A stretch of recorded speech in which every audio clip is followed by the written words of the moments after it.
আমি এখনও এটা সম্পূর্ণ যে বয়কট করছে বা যে এখানে আসছে না, এটা তাদের ব্যক্তিগত ব্যাপার। আমি উইদিন দ্য কনস্টিটিউশন যেটা করতে চাচ্ছি নির্বাচন কমিশনের আন্ডারে, আমি তার মধ্যেই থাকতে চাচ্ছি এবং তার বাইরে আমি কোনো কথা বলবো না। 10 ইয়ারটা কাজ করছিলাম, সো এখানে আমি তাকে একটু ধন্যবাদ দিতে চাই আরেকটা ব্যাপারে। তিনি একজন মন্ত্রী পদমর্যাদার মানুষ। তিনি বিভিন্ন ক্যাম্পে, আপনি বলছিলেন যে বিদ্রোহী দল বা যারা বয়কট করেছে, আমি নিজে জানি যে বিরাট সে বিভিন্ন জায়গায় তিনি গিয়েছেন এবং চেষ্টা করেছে একটা সুষ্ঠু নির্বাচন শুধু না, একটা ভালো বোর্ড যেন আমরা তৈরি করতে পারি। আর এখানে আমার কাছে ইনফ্লুয়েন্স কিছুই মনে হয়নি। আমার কাছে যেটা মনে হচ্ছে, বাংলাদেশ ক্রিকেটের জন্য আই নিড টু কন্টিনিউ, এবং আমাকে যারা ভোট দিচ্ছেন বা ভোট দিবেন না, বা আপনারা যারা আছেন যদি মনে করেন যে I am not good enough, আমি চলে যেতে আগ্রহী আছি any time. But at the same time আমার একটাই লক্ষ্য, বাংলাদেশ ক্রিকেট। এটা একটা প্রক্রিয়া এবং এই জার্নিটার ভেতরে আমি অংশগ্রহণ করিনি, কেননা আমি অংশগ্রহণ করছি এইটুকুই আমি ডিক্লেয়ার করছি। সাথে সাথে ডাবল রোল ছিল এখানে কিছু। বাংলাদেশ জাতীয় দল এশিয়া কাপ খেলতে গিয়েছিল, বাংলাদেশ ক্রিকেট দল এখন আফগানিস্তানের সাথে সিরিজ খেলছে শারজাতে, মেয়েদের দল বিশ্বকাপ খেলতে গিয়েছে, এবং আমাদের অন্য অন্য ক্রিকেট বোর্ডের যে অর্গানাইজেশনের যে কাজগুলো আছে সেগুলো নিয়ে আমি ব্যস্ত ছিলাম। দেখেন, বিশ্বযুদ্ধগুলো হতো না যদি কেউ চেয়ারে টেবিলে আলোচনা করতো। আমরা চেষ্টা করব আলোচনার মাধ্যমে সব কিছু ক্লিয়ার করতে। ধন্যবাদ। একেবারে যে মনে হয়নি তা নয়, কারণ যেরকম মানসিকতা নিয়ে প্রথমে শুরু করেছিলাম, প্রথম দিকে যথেষ্ট কঠিন ছিল পরিবেশ বা পরিস্থিতি, কারণ আমরা দুজনই ছিলাম মাত্র অভ্যুত্থানের পরবর্তী এনএসসির রিপ্রেজেন্টেটিভ, এবং তার আগের যারা ছিলেন তাদের মধ্যে আমাদের মধ্যে একটা দূরত্ব ছিল ইনিশিয়ালি। বাট কিছু সময়ের পরেই কিন্তু আমরা দেখেছি যে আমরা সবাই মিলে একসাথে কাজ করা শুরু করেছিলাম। বাট তবুও কিছু কিছু ব্যাপারে আমাদের মধ্যে আন্ডারস্ট্যান্ডিংয়ের অভাব ছিল, এবং যে কারণে যেভাবে যে স্পিডে আমরা কাজ করার কথা চিন্তা করেছিলাম, অ্যাটলিস্ট আমি চিন্তা করেছিলাম, সেটা অ্যাকচুয়ালি হয়ে ওঠেনি। তারপরে একটা সময়ের পরে যখন আমাদের নতুন প্রেসিডেন্ট আমিনুল ইসলাম বুলবুল এলেন, তারপরে বোধহয় আমাদের কাজের স্পিডটা অনেক বেশি ছিল, এবং আমার ধারণা যে আমরা অনেক কিছু অ্যাচিভও করেছি।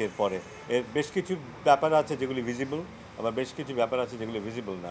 আমাদের সাথে সারা দেশের যেই একটা নেটওয়ার্ক অলরেডি তৈরি হয়ে গেছে, 64টি জেলার সাথে আমাদের যে যোগাযোগ অলরেডি স্থাপিত হয়েছে, আমরা অলরেডি কীভাবে কী করতে হবে না করতে হবে নিয়ে যে বিশদ আলোচনা করেছি, এটা এই ইলেকশন নিয়ে না, তার আগে থেকেই। সেটা বোধহয় একটা বড় অ্যাচিভমেন্ট, যেটা হয়তো কারোর চোখে এখনও পড়েনি। আমরা বিভিন্ন ইনফ্রাস্ট্রাকচারাল ব্যাপারে কিন্তু সরকারের সাথে অনেক ব্যাপারে আলাপ করেছি, এবং অনেক ব্যাপারে আমরা এগিয়েও গেছি।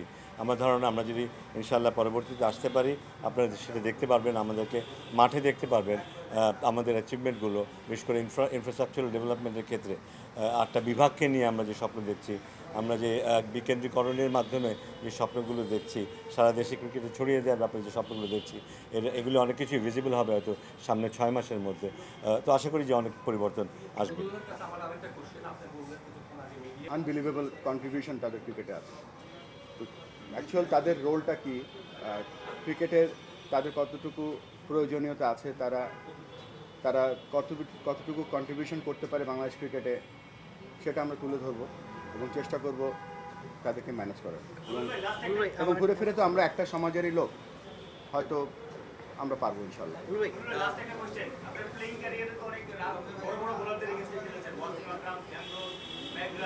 সেই সময়ে ওদের বল ফিক্স করা আর এখন এই ডিসিতে 4 মাস কাজ করে এবং নির্বাচনে যে বাউন্সারগুলো পাচ্ছেন, কোনটা খেলা সহজ আসলে ছিল বা আছে? ওইটা তো একটা টেকনিক থাকে, ধরেন টেকনিক থাকে, তারপরে আপনি একটা বেশি দুটো বাউন্সার দিতে পারবেন না, তারপরে আপনি নো বল করতে পারবেন না। এখানে অনেক নো বল হয়ে গেছে, অনেক কিছু বিমার এসছে, নো বল ধরা হয়নি। ভেরি ভেরি ভ্যালিড কোশ্চেন, যে সকলের একটা টার্মস অফ রেফারেন্স বা সকলের কিন্তু একটা ক্রিকেট বোর্ডের ডিরেক্টরদের কী কাজ করা উচিত, কতটুকু তাদের পরিধি থাকবে, তারা কী করতে পারবে বা পারবে না, এটা কিন্তু কনস্টিটিউশনে লেখা নেই। বাট আমরা লেখার আগ পর্যন্ত একটা অলিখিত নিয়ম করে নেব এবং সকলকে সেখানে সই করিয়ে নিব, যাতে এই কনফ্লিক্ট অফ ইন্টারেস্ট ব্যাপারটা না থাকে, এবং চেষ্টা করব জিরো টলারেন্স থাকবে এই জায়গাটাতে। কেননা আমি যখন বোর্ডের বাইরে ছিলাম খুব খুব সমালোচনা করতাম, এটা নাই ওটা নাই। তো আমি বাইরে থেকে যেগুলো দেখেছি সেগুলো চেষ্টা করবো ভেতর থেকে কাজ করার জন্য। এবছর সামনে বছর টি-20 বিশ্বকাপ আছে, বিশ্বকাপের আগে এনসিএল টি-20টা কতখানি গুরুত্বপূর্ণ ছিল এবং বিপিএলকে ঘিরে আপনাদের পরিকল্পনাটা কি? আরেকটা ব্যাপার, এনসিএল এর জৌলসটা কি এবার একটু কম মনে হচ্ছে কিনা সব কিছুর মাঝখানে? জৌলুসটা আমার কাছে মনে হয় যে আমাদের দেশের ক্রিকেট বোর্ডের নির্বাচন মনে হয় পৃথিবীর সেরা ক্রিকেট বোর্ডের নির্বাচন, এবং এই নির্বাচনটা এমন একটা জায়গায় দেখা গিয়েছে যে যেদিন বাংলাদেশ দুটো ম্যাচ, ছেলেদের ম্যাচও জিতেছে T20 আফগানিস্তানের সাথে, মেয়েদের দলও বিশ্বকাপে জিতেছে, কিন্তু নিউজ হয়েছে, মেন নিউজ হয়েছে নির্বাচনকে ঘিরে। সো এটা আপনাদের উপরে নির্ভর করছে, আপনারা